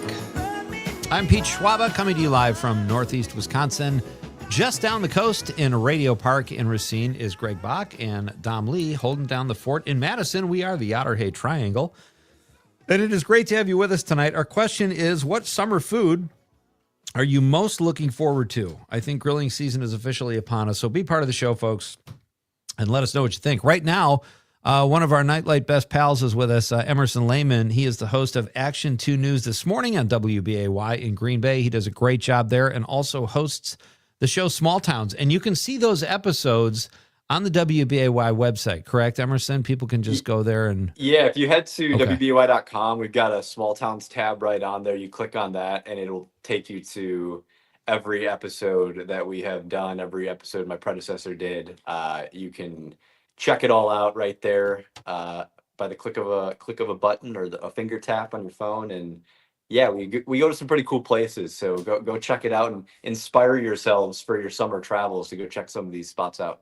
Absolutely. Nice. I'll ask you first about another one you did, the Paper Valley Railroad. That was a recent episode, I believe. I love that was trains. last week. Yeah, really cool stuff. What have you seen? What's been your most fun thing to talk about when you've gone to these towns? In terms of like, how do you mean? In terms of just like one specific story, or like in an all Subject matter, a crazy fun character, whatever it is. You probably walk into these things not really knowing what to expect because small towns can be pretty quirky. So that's kind of a way that I actually was talking with my photojournalist Shane Fitzsimmons about that. So like obviously when we get these pitches, because we'll get a decent chunk of pitches for people wanting us to come check these different locations, whether it's a person or a really cool business, things of that nature.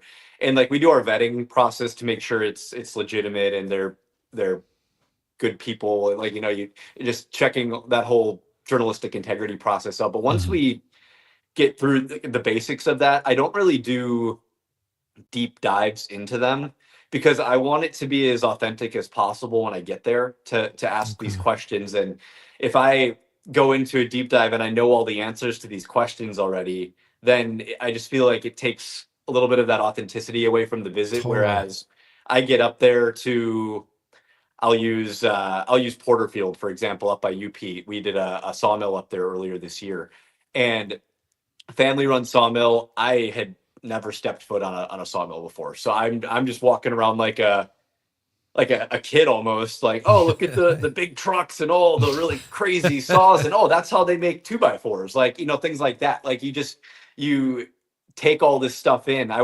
We were out at a dairy farm today, and I'm not ashamed to admit I just kind of grew up in Wisconsin thinking cows have always been here. No, cows are not natural to the United States. They were getting shipped here from Europe back with Columbus. I guess that makes sense. Yeah, wow. It's things like that where, I want to be able to ask those questions and learn something every day. Like, yeah. I'm a firm believer with you want to try and learn something new every day, and getting the chance to go meet these people and learn about their craft, learn about their hobbies, their passions. And, that's the thing that I would say, kind of to circle back to your question, that I enjoy the most is the passion that these people have for what they do, whether it's playing a sport. We covered underwater hockey a couple weeks ago. Like, that was what? Unreal. Saw that too. That's great. Yeah, underwater hockey, like snorkels and a hockey puck on the floor of a pool. Like, who knew that was a thing? I didn't until we got there. The model railroads, they were so passionate about their projects and what goes into it. And it's really fun to see people almost in a quirky way, but just light up about what it is that they're passionate about, and then just go into just awesome detail and share that with the world. Because it takes guts, right, to invite a news camera to come into your home or your business and then get excited about something and share that with people. And I really appreciate people trusting me to give them the opportunity to do that. That's fantastic. It sounds like it's less of an interview and more of just a conversation, you getting to know the people in the area. And I think that's what makes it authentic and interesting to watch and to listen to. You said, when you responded back to topics, you said on here that you just got back from South Korea too. What were you doing there? A vacation? Was it work? What's going on? Yeah. South Korea was unreal. My sister and brother-in-law actually live over there. So shout out to, I want a quick shout out to all of the armed forces and those families, whether living here in the homeland or abroad. It's they've been over there for about 1.5 years now. And we were checking out all of the sights and sounds and the tastes of South Korea. I mean, the food was incredible. The people, the experience was just so remarkable. And I tell people, like, Asia was never on, but this was my first time traveling overseas, and Asia was not really at the top of my list of places that I got some places in Europe that I really like to go check out. But having my sister and brother-in-law over there was so fun to just spend 2 weeks, just every day we were exploring. Oh, That's wow. so And cool. That's so cool. it was just go, go, go. And by the end of the 2 weeks, I was almost like, okay, I'm ready to get back home here and just kind of chill for a second, because it was just so much travel and exploring, and you don't know the language except for hello and thank you, and you're just running around. But I mean, a beautiful country, the most kind, patient people, especially knowing that we were foreigners. I was there with my Yeah. mom and my dad, and yeah, really, really enjoyed it. But it really makes you appreciate. I never considered myself a military family, so to speak. Like my grandfather's that served, but I've never really been impacted. I've had some friends, but to have my brother-in-law serving over there and my sister living over there, just it gives you a whole new appreciation for those families. Not only the ones serving, but their families as well, who pack up their lives to go with and support them. And yeah, just very appreciative, especially with, Memorial Day coming up. Obviously grateful to those who are serving and all those who've given the ultimate sacrifice, and just so grateful for that experience to go spend 2 weeks with them when we don't get to see them very much. That is the voice of Emerson Lehman, folks. He is an early riser because he hosts the Action 2 News this morning on WBAY in Green Bay, and he is a frequent flyer here at Nite Lite. All right, I think it's time. The news is great. You've won awards too. We've had a lot of award winners on tonight, and just 2, but you guys have your share of awards. So, but have you won an award? Journalistic awards are great, Emerson, but tell us about pickleball. You're ranked, as I understand it, right? I don't in terms of ranking in the state, I don't think so. But we there's a ranking system that I'm pretty decent at the pickleball game. We've talked about it on Nite Lite a few times. Does that mean you don't want to talk about it right now? Oh no, we totally can. We totally can. That's fine. You want here? We got I'll pull. We got the wonderful Badger State. Look at medals, Pete. What is that? Is that a pickleball medal? This is a pickleball medal from Badger State. So, oh my goodness. Oh my. This was my first time we got. They call it a triple crown. So when you win every division that you were eligible to play in, and you kind of sweep the tournament, they call it a triple crown. And I played men's 5-0 singles, men's 5-0 doubles, and then mixed 5-0 doubles, which 5-0 is kind of like the highest amateur rank before you get to the pro divisions.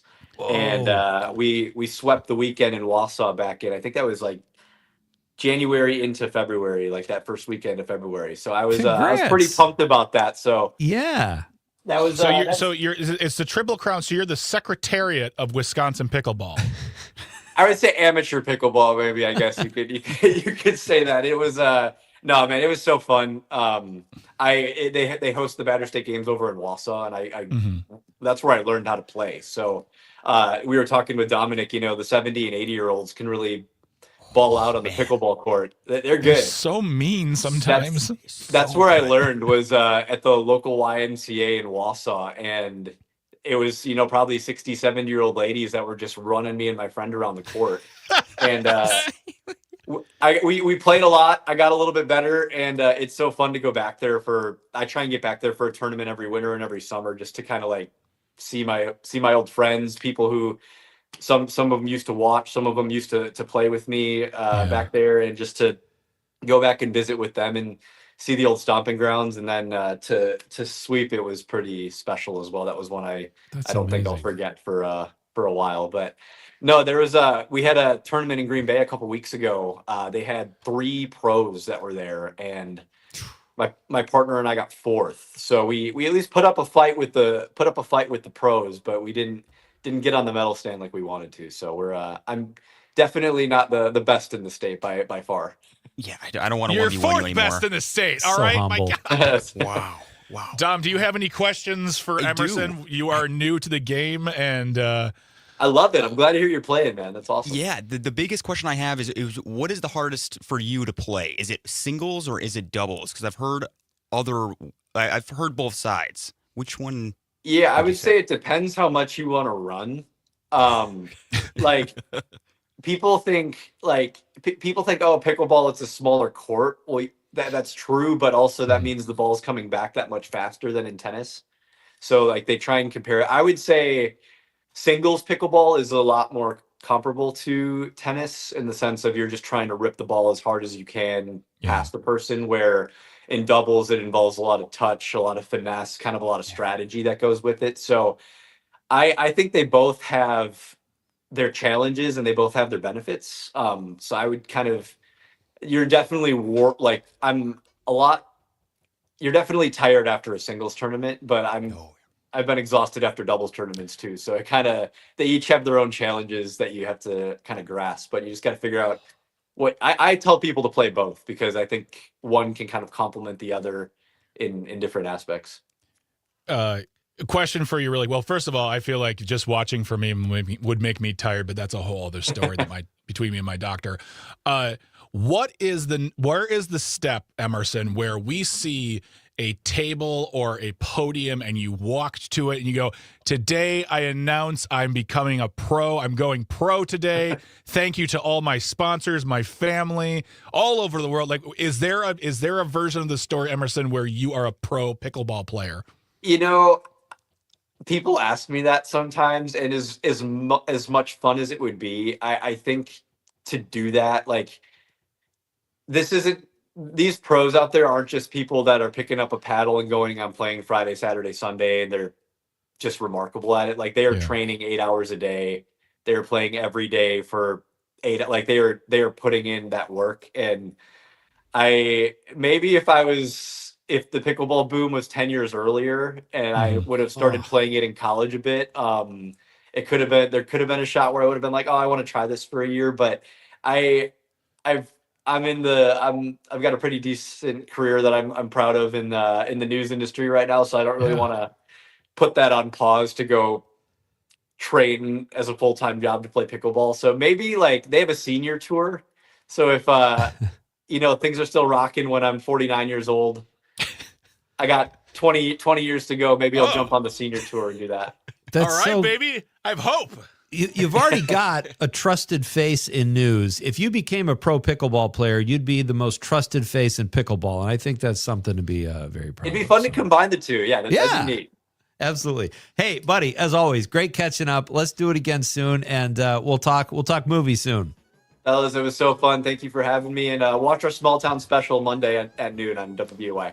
I didn't even ask you that. I'm glad you got the plug. All right, I got you. We'll Small plug it. Towns, Monday night. Absolutely. Great show. Thank you, sir. Talk to you soon, buddy. See you guys. All right, that's Emerson Lehman. Check out his work at WBAY.com. This is Pete Schwaba and Greg Bach and Nite Lite. We are coming right back for the nightcap.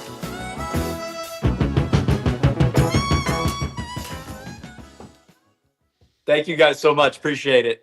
Dude, that was great. Thank you, Emerson. And I will shoot you a text because I think that's actually a really funny idea. Even though you kind of said it in jest, I'll run that by the team here because that could be fun for the movie. Oh, dude, yeah. I'll like if you legitimately want to, I'll just get it. I'll talk to my bosses and make sure we're good on that end. But I'm sure you got to jump through some hoops. Yeah, but yeah, we can at least let me know if that's legit. I'd be happy to be a part of that. That'd be cool. Okay, very cool. Awesome, Thank you, sir. Later. See you, Emerson. See ya. Oh, that was cool. Wow. That was so cool. That was It's really, so crazy. Really cool, they're when I met him here in Marinette, and he pointed out a guy to me who was like 21. And he was like 6'5". He was from Ocano, and he looked athletic. And he is an actual, not that Emerson's not. Emerson's a ringer too, but this guy has sponsors and makes his living playing pickleball. It's crazy. Any sport you think is like whatever, like whether it's like cornhole is professional now. There are sponsorship. Like I see things on ESPN 2 and 3 in the afternoon or morning on Saturday and Sundays, and you're like, and here's the thing is, I see a full arena. Like there's like 5,000 people watching this like very esoteric sport. And then I'm thinking to myself, how come I can't get 10 people to come to a comedy show? Huh? I know. It's so crazy that there are people that watch people.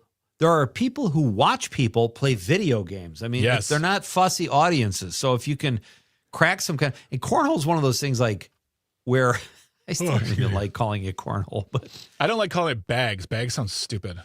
But when I used to have a couple drinks and I shoot pool, and you kind of get in the zone where you're sinking every shot because you've had like a gimlet and a half or a martini and a half. I'm kind of the same way with corn bags where I'll throw them and it's like I'm good for like 7 minutes and then I suck. There was a guy, so back in the day when WAUK was in Waukesha, when I would leave, there was a guy who lived on the same street as the building we were at. And I would say if I left for 5 days, Monday through Friday when I left, at least 2, if not 3 of those days, there was a guy just practicing cornhole. Like he had one stand up and he was standing there and he was just tossing. Like he was just tossing. That I'm like, oh, this is different for you. For me, I'm like, yeah, let's have some fun and like play for like an hour. But he was practicing. That's amazing. That's not a bad thing. I have so much respect for that. I would do that if I had like cornhole, whatever you call them out here. Go like out. a league? It's like shooting hoops, you know? Yeah. I mean, it was the same. Mm-hmm. You want to win.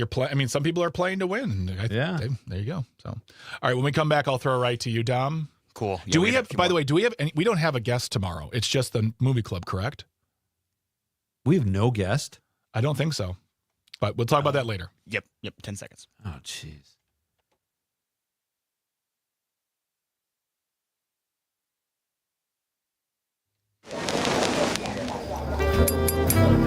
It's time to wind it down.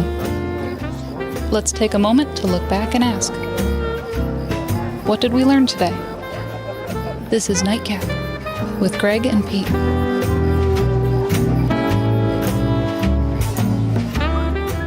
Welcome back to Nite Lite with Pete Schwaba and Greg Bach here on the Civic Media Network. You can always get in touch with us here, 855-752-4842, 855-75-CIVIC. Leave a comment on that live stream, currently streaming on Facebook, YouTube, and the platform we still call Twitter. Tonight's question is, what summer food are you looking forward to most? If you want to get a last-minute comment in there, we'd love to hear from you. And on tomorrow's show, I was wrong. I believe we have Rob Thomas on the show tomorrow. We do. In the first hour. 5:35, we'll be talking to movie critic Rob Thomas about the summer blockbusters. And then in the second hour, oh my goodness, it's a Nite Lite Movie Club where we are discussing the film National Lampoon's Vacation. The first one, some would say the only one, but, that's for other people to discuss. But we'll talk about that tomorrow night's show. So join us for that discussion. Watch the movie. Let us know your thoughts. And we'd love to hear from you. And we are officially in the Nightcap where we talk about what we've learned. But more importantly, we hear from you. Dom, who is left on the text line regarding tonight's question or just thoughts in general? Yeah, we got quite a few more. We got Bridget texting in saying brats boiled in beer and onions and served with raw onions. Yum. That's good. Delicious. Really good. Really good. We got John Murray texting in on WMDX, says, living here in Wisconsin and previously Illinois, the brats are year-round, even at breakfast. They cook so well in the air fryer. Oh, it's truly amazing. Yes. But my summer favorite right now is rhubarb pie, and a close second is s'mores. Summer. Did you hear that, Pete? S'mores. That was adorable. S'mores. Did you say the rosary before you came to work today? That's how I like to say it. He also texted that also please never try to grill your watermelon slices. Turns into a demon fruit that tastes really bad. I would not have even ever thought to try that. Okay. And well, all right. on top of that, he said, Greg, steak. Yeah. Get the grill hot. 4 minutes bathing in flames. Flip. 4 minutes bathing in flames. Take it off and let it rest on a platter for 5 minutes. Perfect medium rare flavor. So a couple of things with that. One, I would love to get a recipe for medium or medium rare, medium plus or rare plus. I'm sorry. Let me rephrase that. Rare or rare plus. I don't like medium. I like rare. That's just me. Also, I don't know how to do flames on a grill. Like I have a gas grill. Oh. Well, so I don't know how to create actual flames on the gas grill. I guess I have to look that up. Plus, I don't want to destroy my face because this is a face made for money radio. maker. It's my moneymaker there. That's there. what, and something tells me John would have an answer for you. Yeah, absolutely, and I appreciate John. Thank you for. I imagine that it's everything there. Only instead of 4 minutes, it's like 3 minutes. It's just a little bit less. But yeah, John, thank you so much. What else we got there? Any other text messages?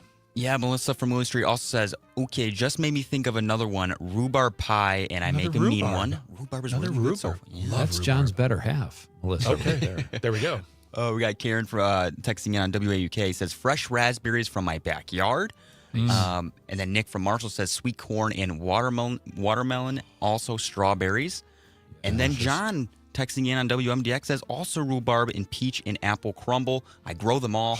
I love spring and what it gives us. That is awesome. That was a beautiful way of putting that, John. Thank you so very much. Do we have any last minute thoughts on the Facebook? Yeah, we've got Matt Harper, my favorite rock rap artist from Green Bay, says corn in the bowl at the farmer's market. Probably heard our talk with Emerson. And then we've got, thank you, Matt. And then we've got Janet, who says fresh, ripe tomatoes off the vine.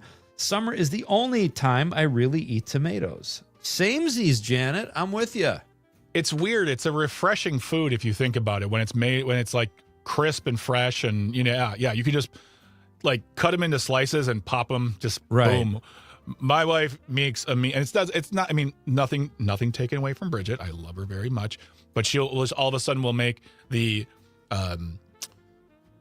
slices of tomato, a slice of mozzarella, and then some like a basil leaf and a little bit of drizzle there, and you just like pop that. That's a great little appetizer right there. Oh my goodness gracious! It's like bruschetta, but without the bread. And no. Oh. Bruschetta is like something different. It's different. If you want to scold me, go ahead. No. Of course, I'm not going to scold you. What are you talking about there? What are you talking about? You look disappointed. Like I almost got it. What's wrong with you, boy? Because for a moment I had to think to myself, wait, bruschetta. Wait a minute. What is? And then I realized that no, it's bruschetta is like a toasty toast, a little piece of toast with like what almost feels like a pico de gallo on top of it. And then but like to me, like what she just makes is just a slice of tomato, slice of cheese, and then the drizzle. I don't know. Maybe I'm wrong. Okay. I have no idea. Look, it sounds like flavor country either way. I'm with you. On my Facebook page, my friend Sarah says corn on the cob. Corn on the cob is winning. And I just saw a last minute text come in from Greg in Waukesha, our buddy Greg. What about corn with cheese on top of it? Well, I mean, to each their own, and that's how we were. I think I've ever had that. You want? I mean, I'm sure you can find that at State Fair. It's like also on a stick, deep fried, and all those things. So, Pete, what did you learn tonight? Man, I learned that. I just learn every time I read Dan Schaefer or I talk to him, and so it was interesting to hear about the Democratic candidates and the Republican side and what's happening in the election. That's what I learned tonight. It was great. Great having Dan and Emerson on. Yeah, it was a great show. Wonderful, wonderful guest this evening. Dom, what about you? I learned about Emerson's small town series, him traveling across Wisconsin, seeing more about Wisconsin. I thought it was really cool. All right. And I learned that just because you play pickleball once doesn't mean you can turn pro. So that's why I'm going to retire before I play it all. So not with that attitude. Chris on the text line, our buddy Chris, listening to BMWs, he says that's caprese, Greg. Sure, we make caprese because we are fancy. We love schmores. All right, we got to get out of here. So thank you so much to Tucker, to Dominic, to Engineering and Traffic for all the work they do making sure these microphones turn on. We can nothing without you. Everyone who called, texted, everyone who got on the live stream. Without you, there is no us. Thank you so very much. Remember, tomorrow, movie critic Rob Thomas in the first hour, and in the second hour, we're in the movie club talking about the movie Vacation. So come on back and have some fun with us. Stick around here on Civic Media because there's lots of great programming after we are done. But we got to get out of here. So, Pete, say good night to the people. It's a two-parter tonight. Love you, Casper. Good night, Wisconsin. I'm up all night to get some.